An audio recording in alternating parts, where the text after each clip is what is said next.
Pátý duel dnešního večera. Létající dívčí těla JNS Cheerleaders versus výlet kolem světa na křídlech mažoretek Mini Dixie.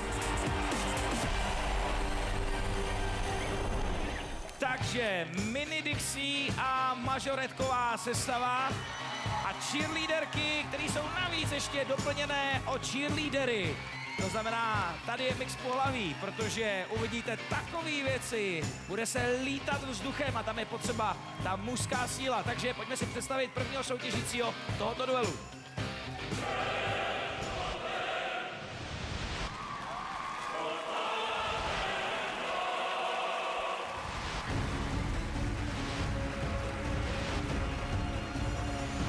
Jsme JNS a věnujeme se sportovnímu cheerleadingu.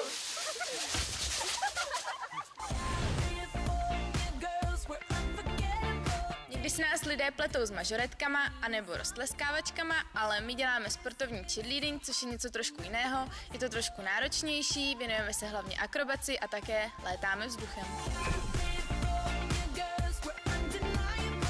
V našem týmu je více než 100 členů, vlastně od 5letých dětí až po 30leté, ale v Talent Manii vystupuje pouze 25 členů.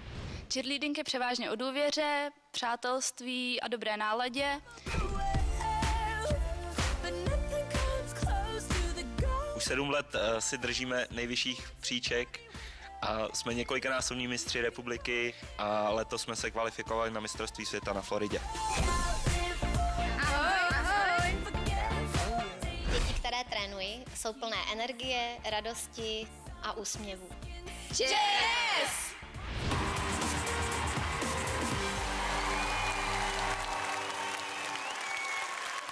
JNS Cheerleaders! JNS.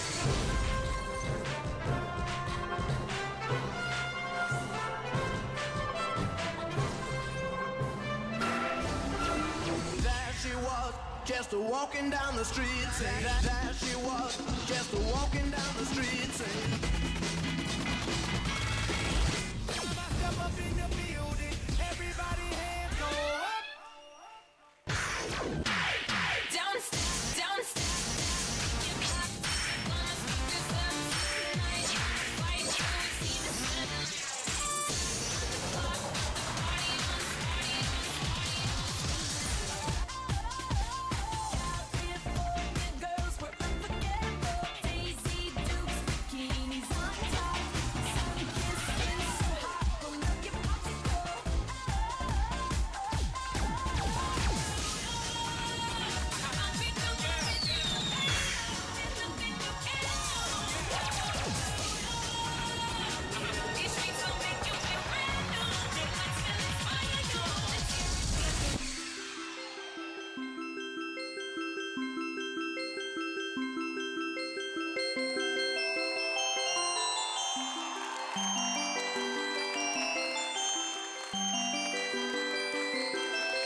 No přátelé, musím říct, že to bylo úplně poprvé, kdy šlo skoro o život, protože já jsem koukal, nevím, jestli to kamery vidějí, ale my máme nad scénou televizní obrazovky a v jednu chvíli skutečně tam ty létající ženy se skoro dotýkaly těch obrazovek, takže jsem čekal, jestli konečně dojde k situaci, že někdo vykopne televizi, že jo? Úplně super, co tady stojíte? Co je? Nahoru nejdu. No ne, vůbec. Hodnocení poroty. Ne. Nejdu nahoru. Ne. Já si to pamatuju, ty jsi tam byla s tím klaunem, já nejdu nahoru. Ne, ja sa môžem pokojne vyjadriť. Nie som si úplne istá, čo mám povedať. Potrebovala by som ešte vedieť, ako dokážete vyhodiť moderátora. Ne, ja som... Jako na tréninku. Leoš, až k obrazovke, prosím ťa. Ještě to bude...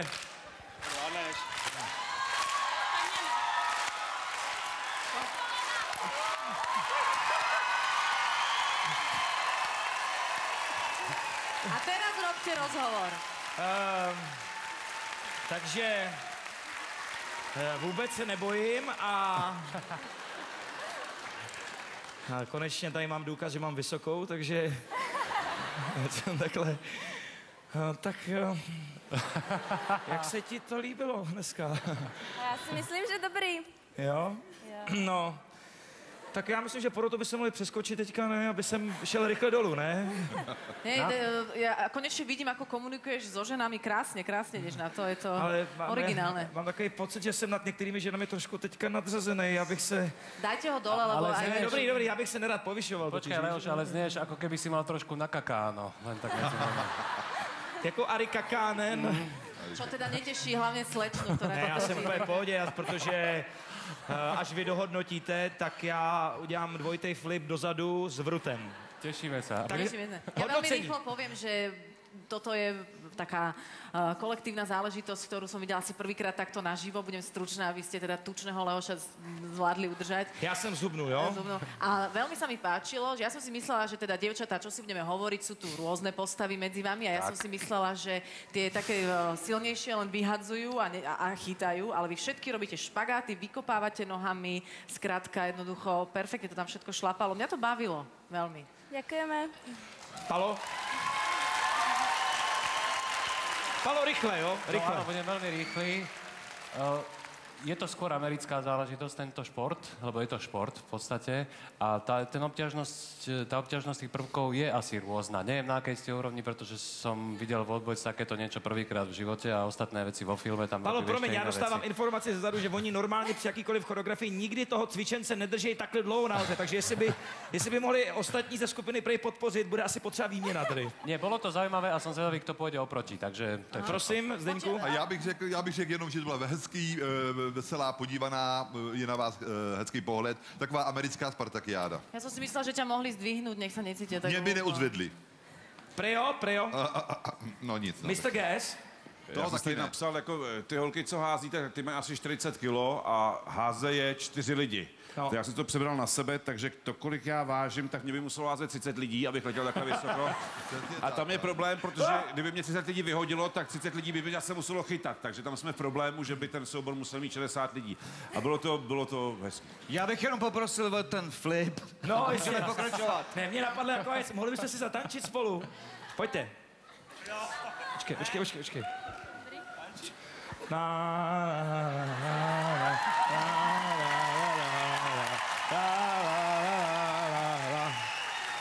Tak přátelé, no a teď na závěr ten flip, tak se připravte, budete mě chytat, jo, připravte se.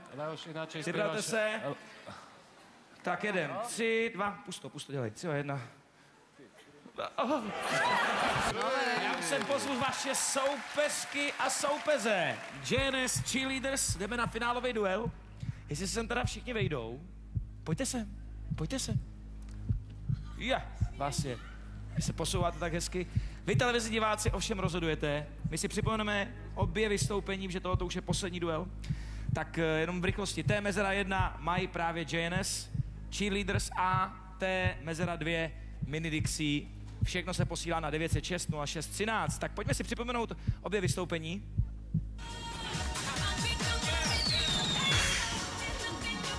Teď uvidíte ten souboj ve zkrácené době hned po sobě.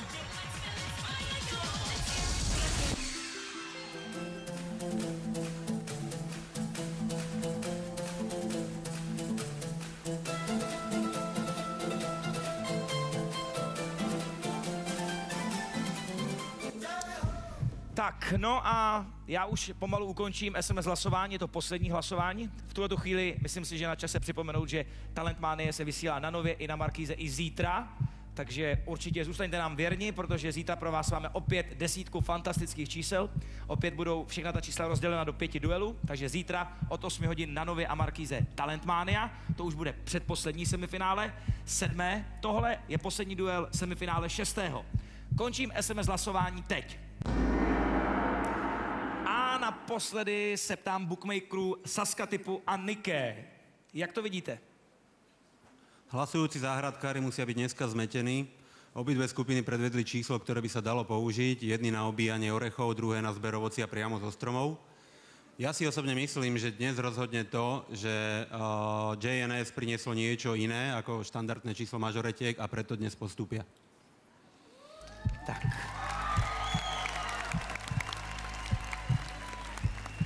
Protože to jsou obě hromadná čísla, tak teďka buď ohluchnu na levé nebo na pravé ucho, to se už ví.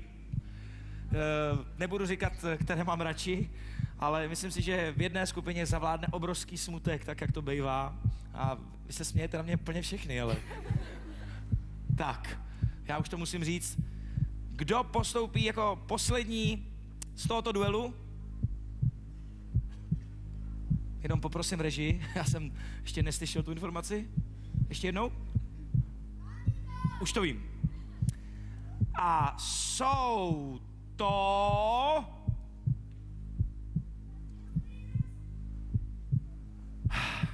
Ještě. To si chci užít u tolika lidí. Takže postupují JNS Cheerleaders. Je mi to líto. Tolik zklamaných holek. Díky, ale. Díky. Čau. Díkejte. Ahoj. A teď je tady modré moře, oceán, který se teď se míchá, studený a teplý proud, tedy radost a smutek. Já v tuhletu chvíli sem pozvu ostatní 4 finalisty, protože budeme vyhlašovat absolutního vítěze. Já poprosím mažoretky Mini Dixie. Děkujeme, holky. Prosím cheerleaderky a cheerleadery ke mně. A už přicházejí další postupující. Kdo to nechytil z prvního duelu? Electric Boogie Duo Hybrid Screw. Běžte kluci tamhle, z druhé strany.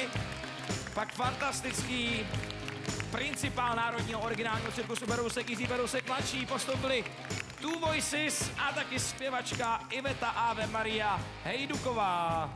Tak, jsme se tady takhle vyrovnali. No a jeden z této pětice vystupujících získal největší počet SMS-ek, logicky stane se absolutním vítězem celého dnešního programu.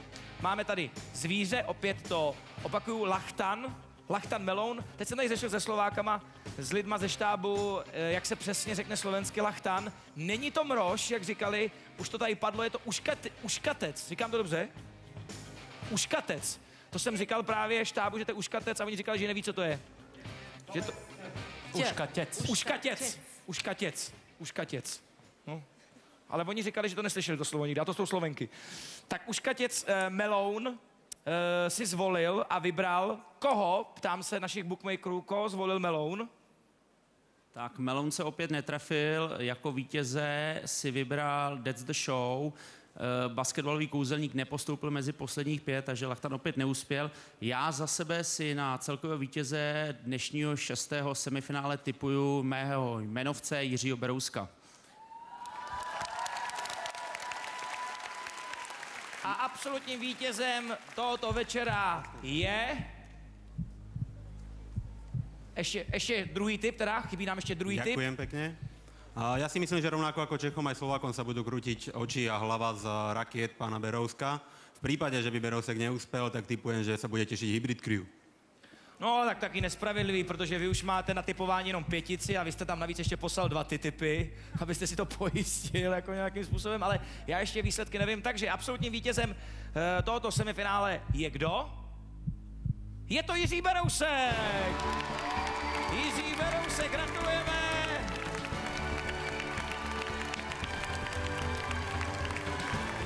Takže velká šance do finálové části, jak už jsem řekl, zítra Talentmania pokračuje na Nově i na Markíze. Zůstaňte nám věrni. Hezký večer.